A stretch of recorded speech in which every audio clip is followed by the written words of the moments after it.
Le thème que je vais exposer fait suite à un livre de Pierre de Kenès que j'ai réédité, préfacé, qui date, la première impression date des années 80. Et c'est Serge de Beketch qui m'avait fait connaître ce livre, qui s'appelle La science du XXe siècle, mythologie au pluriel ou Bible du démon.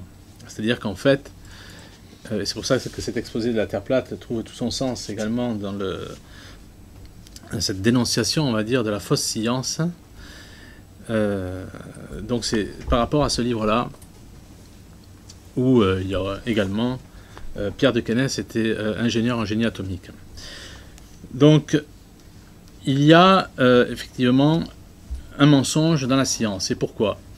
Le plus grand sataniste, c'est-à-dire le mage ou le Aleister Crowley, disait que notre but, c'est la religion, notre moyen, c'est la science. Aleister Crowley était un franc-maçon du 33e degré. Il était aussi une personne qui pratiquait des sacrifices humains sur des enfants, puisque dans les années 20 et 30, il en sacrifiait plus de 100 par an.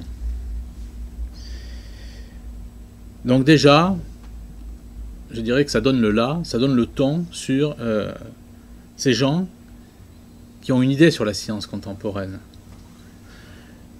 Lavoisier, lorsqu'il a été condamné par le tribunal révolutionnaire, proposait aux républicains quelques jours avant son exécution pour mettre fin à une expérience qu'il avait menée pour la terminer.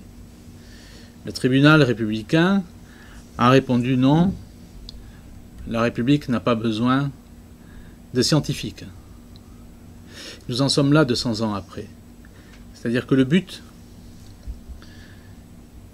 c'est effectivement d'amener l'homme à l'antéchrist, à l'avènement de l'antéchrist. C'est pour ça que cette science est satanique et je vais le démontrer.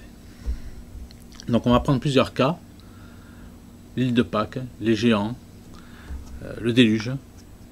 Tout trouve une explication. Mais cette explication ne peut pas être donnée à l'homme, tout simplement parce que si l'homme a une explication, il fait un retour vers Dieu, et donc il devient croyant, et l'avènement de l'antéchrist ne pourra absolument pas se passer. Donc il faut des gens pour raconter des mensonges.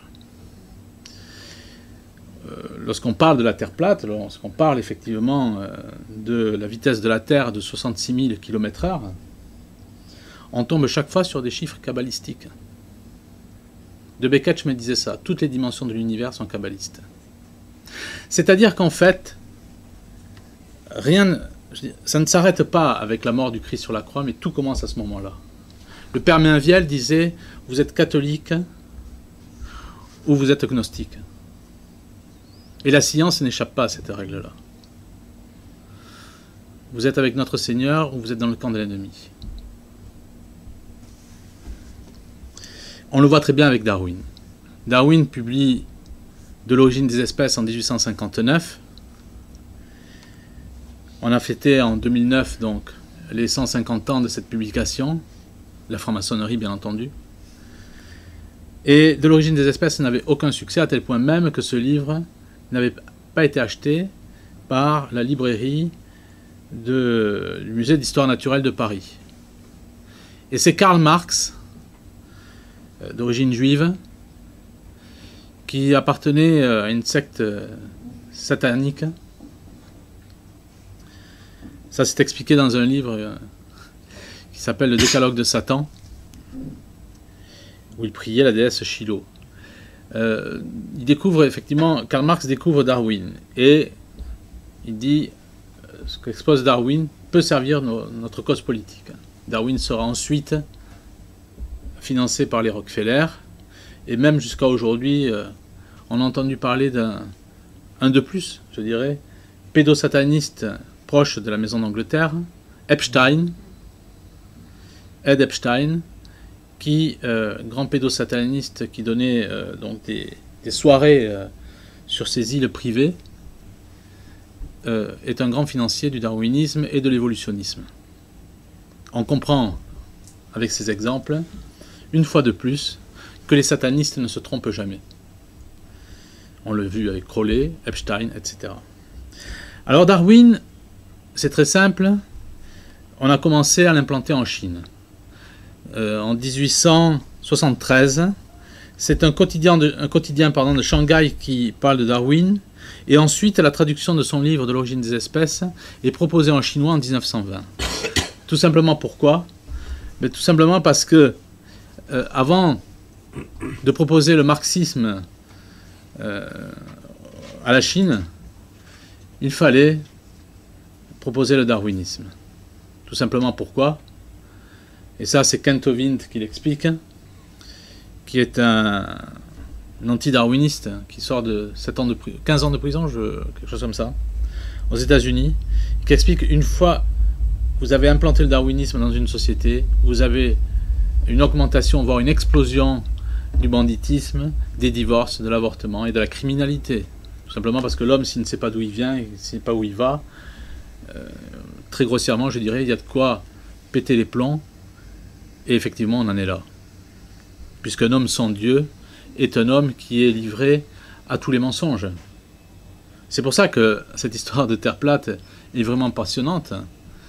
Et j'exposais effectivement que si la Terre est fixe, elle n'a aucune raison d'être ronde. Pourquoi la Terre sphérique? Tout simplement parce que, une fois de plus, si vous expliquez une Terre qui ressemble à la description qui en est donnée dans la Bible, eh bien, vous ramenez l'homme à Dieu. Et ça, c'est hors de question. On le voit très simplement avec Piltdown, Nebraska, Lucie. L'homme de Piltdown qui était au British Museum, qu'on avait chargé d'authentifier, ou du moins d'expertiser le linceul de Turin. Et le British Museum n'a absolument pas dit que c'était un vrai. Le British Museum a dit que c'était un faux, mais on ne connaissait pas, un faux du XVe siècle, mais on ne savait pas comment le faussaire avait procédé 5 siècles après. Donc, sur quoi quelqu'un dans la salle s'est levé et a dit il faut quand même féliciter le faussaire parce qu'il est en avance sur son temps. En tout cas, c'est le British Museum qui cachait le crâne de l'homme de Piltdown. Ils ont mis 40 ans à le sortir de là où il était exposé. Et lorsqu'on a expertisé l'homme de Piltdown, on s'est rendu compte qu'il y avait un mélange de dentition d'homme, de singe. Et il était tellement faux qu'il y avait les traces digitales des faussaires sur une plaque en marbre à l'intérieur du crâne. Voilà qu'est-ce que le British Museum. Voilà qu'est-ce que le British Museum qui expertisait et qui s'était empressé de dire que le linceul de Turin était un faux. Je souligne sur le linceul de Turin qu'il est tellement vrai qu'avec la technologie actuelle, on voit les images en 3D de notre Seigneur. Vous avez aussi Alton Harp qui est décédé en Allemagne, mais qui est un Américain qui avait travaillé sur le projet Hubble, qui est décédé à l'âge de 86 ans en 2013, et qui lui explique que donc c'est un grand astronome, astrophysicien, et il explique que toute cette histoire de spectre qui tend vers le rouge, etc., c'est de la foutaise. Ça ne prouve absolument pas qu'une étoile s'éloigne ou qu'une étoile se rapproche. Effectivement, il a été complètement ostracisé, il a dû même partir des États-Unis. Et il disait que l'univers était fixe, il n'était absolument pas en mouvement. Tout simplement parce que là, cette image de l'univers, ce schéma de l'univers que l'on propose, l'univers en mouvement, c'est ni plus ni moins que c'est Darwin dans l'espace. Et Darwin dans l'espace, on le retrouve encore. Et vous voyez que la religion omnibule ces satanistes, puisque le 25 décembre 2003, la date n'est pas innocente, ils ont voulu prouver qu'il y avait de l'eau sur Mars. Ils n'y sont pas arrivés pour pouvoir prouver qu'il y avait de la vie.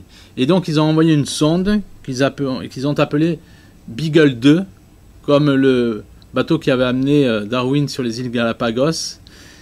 Mais pas n'importe quand. Il devait y avoir l'atterrissage sur Mars donc, de ce Beagle 2 en 2003, mais le 25 décembre. Et notre Seigneur a été plus fort puisque le projet n'a pas pu avoir lieu. La sonde s'est perdue dans l'univers. On voit véritablement que cette science sataniste choisit, comme elle choisit de la numérologie pour l'univers, elle choisit aussi des dates. Rien n'est le fait du hasard. Nous avons affaire à des obsédés kabbalistes qui ont pour but, effectivement, de nous éloigner de notre Créateur pour nous amener vers leur Dieu, leur faux Dieu, leur Dieu païen. Ils ont fait la même chose également en 1999. La NASA avait envoyé une sonde Stardust sur une comète qui s'appelle Churyumov. Le chef du projet, c'était un certain Mikhail Zolensky. On les retrouve toujours. On les retrouve toujours, les piétons de la mer Rouge. Et là, que s'est-il passé? Ils ont envoyé une sonde et ils voulaient prouver qu'il y avait de l'eau sur les noyaux des comètes. Ils n'ont absolument pas trouvé d'eau. C'est-à-dire qu'en clair, il y avait de l'olivine qui ne s'est pas transformée au contact de l'eau en serpentine. Ce sont des roches. Et Zelensky a eu cette phrase disant qu'ils avaient reçu une gifle. Puisqu'ils pensaient trouver de l'eau, ils n'ont rien trouvé.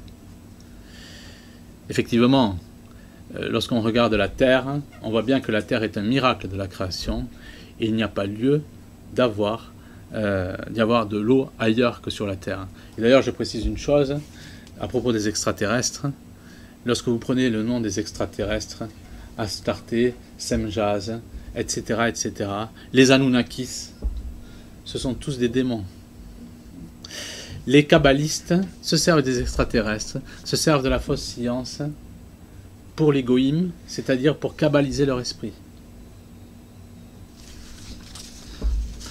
Alors, il y a plusieurs thèmes qui, dans cette science sataniste, voire kabbaliste, voire talmudiste, échappent à notre compréhension. Les géants, par exemple. Les géants, c'est-à-dire des êtres humains qui auraient mesuré 4-5 mètres, voire plus, c'est quelque chose qui dérange. Tout simplement pourquoi? Parce que si les géants ont existé, question qui se pose, ont-ils existé à un moment où tout était gigantesque? Donc ont-ils connu les dinosaures? Et si les géants, ces hommes géants ont côtoyé les dinosaures, est-ce que les dinosaures ont réellement disparu il y a 60-70 millions d'années? Et si ce n'est pas le cas, est-ce que la Terre a réellement 4 milliards d'années? 4,5. Il faut savoir que les géants sont mentionnés à 17 reprises dans la Bible. Vous avez le docteur Burdick dans les années 30 à Glen Rose au Texas qui montre effectivement des traces de pas de géants avec des traces de pas de dinosaures. Vous avez aussi le docteur Mary Schweitzer qui, non pas dans de la glace, mais dans la terre, a trouvé, qui est archéologue, un squelette de dinosaure avec les tissus veineux, une odeur putride. Il y a aussi, dans les années 70, je crois que c'est en 79, un chalutier japonais qui pêche la carcasse avec toute la chair d'un plésiosaure, c'est-à-dire un dinosaure marin, et ils en ont sorti un timbre. Etc., etc., etc. Vous avez aussi le domaine de l'Atlantide qui, lorsque vous avez une fausse explication sataniste et talmudiste ou talmudo-sataniste, vous ne pouvez pas expliquer l'Atlantide.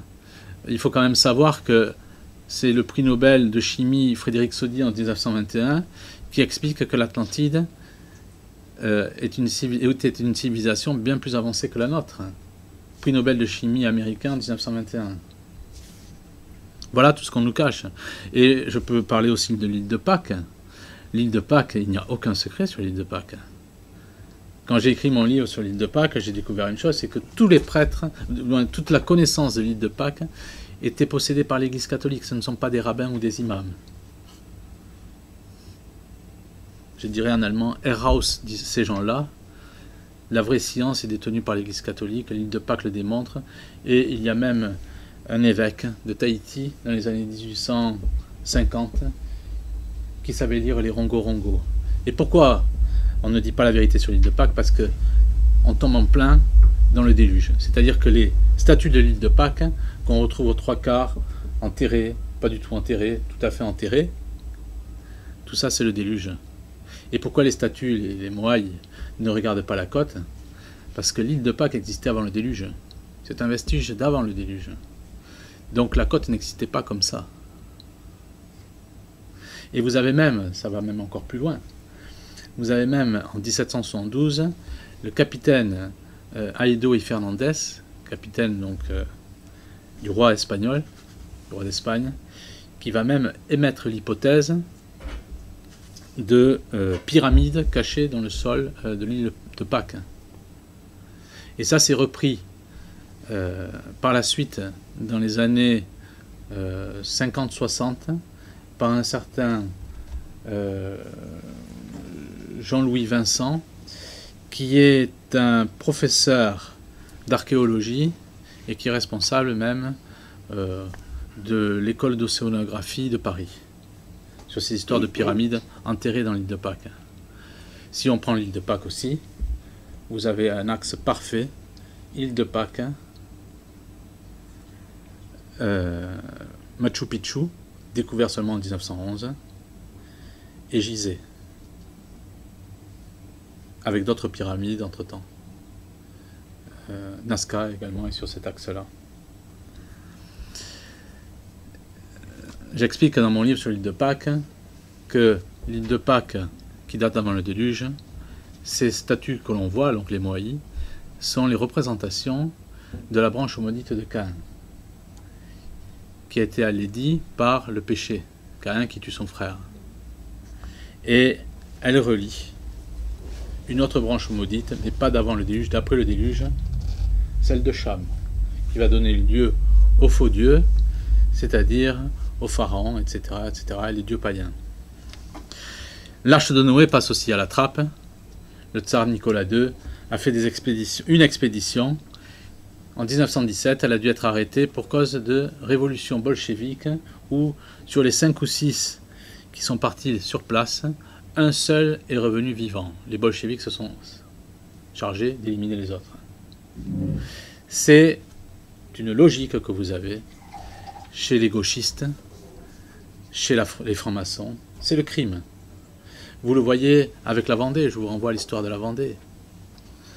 Vous le voyez avec la guerre d'Espagne, où les gauchistes ouvraient le cercueil de religieuses, d'hommes, devant des églises. On en parlait des prêtres. Chez Mao, ce n'était pas pour une raison de faim, mais il y avait des actes de cannibalisme pour montrer sa haine de l'ancien régime. C'est ça la gauche. C'est ça la gauche. C'est ça la franc-maçonnerie. Et à l'heure actuelle, vous n'avez aucune liberté. Vous avez seulement de la liberté parce que vous êtes minoritaire. Le jour où vous devenez majoritaire sur la terre plate, sur l'antidarwinisme, on vous éliminera. Parce que le gauchisme, la crevure du gauchisme, je dirais, c'est le crime. D'ailleurs, discuter avec un gauchiste, il n'y a pas plus je dirais pas plus sectaire que ces gens-là.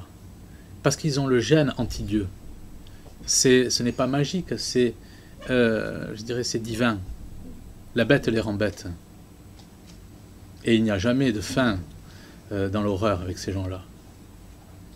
La gauche est bien, je dirais, un atome du crime. Et ils font la même chose dans la science. Ils font la même chose dans la science. Donc l'arche de Noé, ça a été ce qui s'est passé.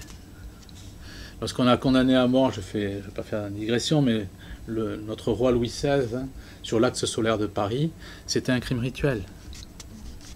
Ces gens sont abjects. On peut parler de Galilée. Le docteur, Pierre de Kenès, donc, qui était ingénieur en génie atomique, parle de Galilée sur tous les mensonges, sur tout ce qu'il a pu pomper. Il dit que Galilée n'a rien inventé. Par exemple, cette phrase que j'ai prise, la gloire de Galilée repose sur des découvertes qu'il n'a pas faites et qu'il n'a jamais faites. Par exemple, il n'a pas découvert les principes de l'hydrostatique et de la dynamique qui furent établis par Tartaglia, Stevin et Torricelli. Pareil avec on parlait de Marx, mais il y a aussi Einstein, qu'on a sorti vite parce que le premier prix Nobel américain, Michelson, en 1907, par rapport à l'éther, montrait que la Terre était fixe. Et au secours, les kabbalistes et les talmudistes, ne voulant pas que l'esprit des goïms se réveille, ont sorti le crétin Einstein, qui a tout pompé sur, on connaît bien l'histoire, Henri Poincaré. Bien entendu, quand il s'agit d'inventer des choses, ça sort toujours d'un esprit, l'esprit de la croix. Pas n'importe quel cerveau qui invente. C'est pas donné à tout le monde. Newton. L'histoire de la pomme qui tombe de l'arbre, c'est une histoire inventée par l'esclavagiste Voltaire. Et franc-maçon, bien entendu, qui fréquentait la loge des 9 sœurs, où il y avait le sataniste principal rédacteur Benjamin Franklin, des principaux rédacteurs de la Constitution américaine, chez qui, dans les années 1990, donc, on a retrouvé des squelettes d'enfants dans les fondations, annoncés par la grande presse. Et effectivement, j'oublie, Benjamin Franklin fréquentait, il était franc-maçon, fréquentait, et il en était un des membres, une éminence, de la secte satanique, le Hellfire Club. On retrouve les choses, hein. C'est marrant ça. Alors, le plus grand des mensonges, ben, c'est les 4,5 milliards d'années. C'est-à-dire que tous les scientifiques jusqu'à la Révolution française pensaient que la Terre avait 6 000 ans, exactement comme la Bible le dit. Vous avez même des stalactites, il ne faut pas des millions d'années ou que sais-je pour que les stalactites se forment. Et vous avez des images de stalactites avec des chauves-souris complètement intactes, mortes et je dirais encastrées ou saisies dans une stalactite. Vous avez plusieurs lieux comme ça, comme à Thermopolis aux États-Unis, où vous avez un arbre fontaine qui fait 6 mètres et qui existe. C'est-à-dire qu'on a mis un tuyau, quelque chose comme ça, en 1903, et maintenant vous avez un arbre, plus de 100 ans après, qui fait plus de 6 mètres. Et vous avez plusieurs lieux comme ça dans le monde. C'est un arbre stalactite, ou stalagmite, pardon. Alors, il faut savoir que ça c'est le docteur Dominique Tasseau, et je vous conseille de consulter son site et ses travaux, qui sont le CEP, hein, le Centre d'études et prospectives, qui est un anti-darwiniste, et qui explique que jusqu'à la Révolution française, les scientifiques croyaient effectivement aux 6 000 ans de la Terre. Et puis au fur et à mesure, ça a glissé. C'était 100 000 ans, des millions d'années, et des milliards d'années, et chaque fois avec 5% ou 10% d'erreur, c'est ce qu'il explique. Donc les 4 milliards d'années viennent, c'est une estimation de Holmes qui date de 1965. C'est très récent. Avant, personne ne pensait que la Terre avait 4 milliards d'années. Pour le déluge universel, que l'on situe en 2300 et quelques avant Jésus-Christ, il est tout à fait intéressant de constater que le 9e roi hittite qui régna de 2111 à 2065 avant Jésus-Christ célébrait le centenaire du déluge. Et ça a continué jusqu'en 747 avant Jésus-Christ. C'est très intéressant l'histoire de l'humanité quand on veut bien étudier d'une manière sérieuse et pas d'une manière talmudiste, financée effectivement par les mêmes. Vous avez encore, on voit bien que la science a étudié les miracles. Un des miracles qui me tient à cœur, c'est celui qui s'est passé au 8e siècle, le miracle de Lanciano. Effectivement, c'est en Italie. Un prêtre doute de la présence du Christ, de notre Seigneur dans l'hostie. Et notre Seigneur a fait un miracle, c'est-à-dire que l'hostie s'est transformée en chair, de plus de 3 cm, si j'ai bien une bonne mémoire. Donc ça, c'était au 8e siècle. Et 55 mm de diamètre. 5 caillots d'un poids total de 16,5 grammes. Et quand on a étudié le groupe sanguin en fait, de cette hostie donc, qui s'est transformée en chair, on a retrouvé le résus AB, ce qu'on appelle un miracle eucharistique. Et c'est exactement le même groupe sanguin qu'on retrouve sur le linceul de Turin. Ce qu'on ne dit pas, c'est qu'en 1973, le Conseil supérieur de l'OMS, qui appartient donc à l'ONU, a nommé une commission scientifique pour vérifier donc les conclusions de ce miracle qui s'était passé au 8e siècle. Les travaux de contrôle durèrent 15 mois et comportèrent 500 examens. 15 mois, 500 examens. Le rapport de l'OMS, de l'Office mondial de la santé, publié en 1976, donc 3 ans après le commencement donc, de l'étude, confirma pleinement le rapport donc, de 1971, sans toutefois pouvoir donner une explication hors des limites de la science. C'est-à-dire qu'en fait, la science a constaté le miracle, mais ne pouvait pas l'expliquer. Effectivement, puisque la science est, je dirais, matérielle, on fait une expérience, et si on arrive à la reproduire, on en sort une théorie. Mais le propre du miracle, c'est quelque chose, justement, qui dépasse les lois de la nature. Ce qui n'existe pas dans l'islam. Une fois, je disais à un imam, trouve-moi un seul miracle dans l'islam, et je me convertis. Vous n'avez aucun miracle dans l'islam. On le voit encore une fois avec les ex-voto dans les églises. C'est Louis Bérémy qui explique ça. Je vous conseille véritablement de l'écouter. C'est un catholique hors pair. C'est des vacantistes, bien entendu, enfin, ou du moins qui considèrent que Vatican II, c'est l'église de Satan. Louis Bérémy explique que les ex-voto, donc, c'est-à-dire nos ancêtres, payaient à prix presque d'or des ex-voto pour remercier la Sainte Vierge de grâce qui leur avait été donnée sur une demande de guérison, etc. Et donc, s'ils payaient cher, c'est parce qu'ils étaient véritablement remerciants pour la Sainte Vierge, pour Notre-Dame. Et Rémy, donc Louis Bérémy, dit vous avez des ex-voto par millions dans nos églises, mais vous n'en avez pas un seul dans un temple, pas un seul et surtout pas dans une synagogue. On sait très bien que dans les synagogues, non, il n'y a absolument aucun miracle et aucun ex-voto dans les mosquées. Vous n'avez ça que dans les églises.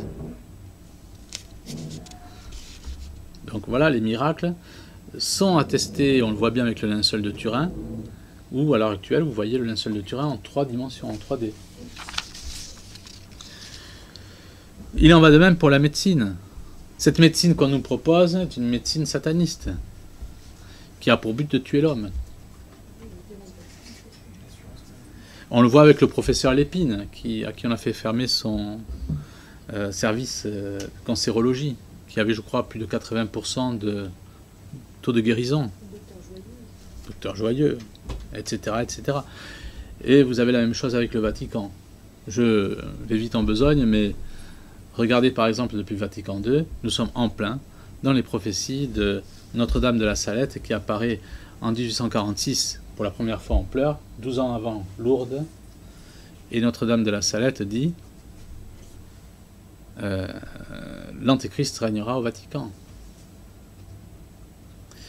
Vous reprenez le père Gabriel Amorce, qui était prêtre exorciste au Vatican, il vous dit que la plupart, beaucoup de cardinaux étaient des satanistes, etc., etc., etc. Et j'explique ça dans un de mes livres, Pédosatanisme et franc-maçonnerie, où on voit bien que Jean-Paul II est un ami des pédophiles. Il y décore, etc., etc. Il en fait des cardinaux, voilà. Voilà quelle est cette église, voilà quelle est cette science. Tout simplement pourquoi ? Tout simplement parce que le chef d'orchestre est le même.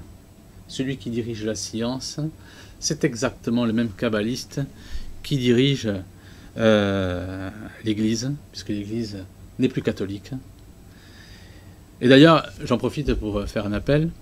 C'est une idée que j'ai eue, que je trouve assez splendide. J'appelle chaque catholique dans les villages à faire ouvrir les églises pour aller y réciter tous les jours, si c'est possible, le chapelet. Et pourquoi le chapelet ? Parce que la reconquête de la France se fera par le chapelet. Il y a eu les pentes avec le chapelet, où les musulmans ont été battus à plate couture. Le chapelet, c'est l'arme la plus, je dirais, redoutée de Satan, parce que c'est une arme qui est donnée par Notre-Dame, par la Sainte Vierge. Donc, faites ça en tant que catholique, faites rouvrir les églises, puisque les prêtres ne sont pas capables de le faire. Eux, ils font l'inverse, ils les font fermer. Vous, allez prier dans vos églises, celles de vos ancêtres, pour y réciter le chapelet, vous verrez qu'il y a des gens qui vont venir. Et puis après, à la grâce de Dieu, on verra où ça nous mènera, mais dans une bonne direction, j'en suis sûr. on voit bien aussi avec l'histoire de Parsons, qui était le responsable du projet, donc, enfin, soi-disant, aéronautique américain, pendant la Seconde Guerre mondiale et juste après. Parsons était un sataniste. Je vous passe les détails. Il filmait ses ébats amoureux avec sa mère. Et Parsons, quand il est mort, c'est un certain Guggenheim, les noms parlent d'eux-mêmes une fois de plus, qui a dit qu'il fallait remercier cet homme et attribuer son nom à un des cratères de la Lune, mais pas n'importe lequel, un des cratères de la face cachée de la Lune. On voit bien, une fois de plus, que par la science, par la religion, c'est-à-dire la fausse religion, puisque le Vatican n'est plus la maison de notre Seigneur, et c'est pour ça que le chapelet, il faut effectivement avoir cette initiative, c'est que le catholique ne doit plus être un consommateur de sacrements, mais il doit être un combattant. Et ça, c'est un acte de combat que vous commettrez, ou du moins que vous engagerez, si vous faites rouvrir vos églises pour y réciter le chapelet à l'intérieur, seul au début, et puis après vous verrez. J'insiste là-dessus parce que c'est une idée qui vient de germer dans ma tête récemment et que je vais faire aussi dans mon petit village. Donc, ce que je dirais, c'est que tout est fait pour nous amener vers l'Antéchrist. Tout est fait pour nous amener vers l'Antéchrist. On n'y échappera pas, mais il faut retarder cette échéance le plus possible. Et il ne faut absolument pas minorer notre importance de catholique. C'est-à-dire que il faut prendre des initiatives, il faut prier, il faut combattre, parce que ce n'est pas nous qui avons peur des kabbalistes, ce sont tout simplement les kabbalistes qui ont peur de nous. Je vous remercie.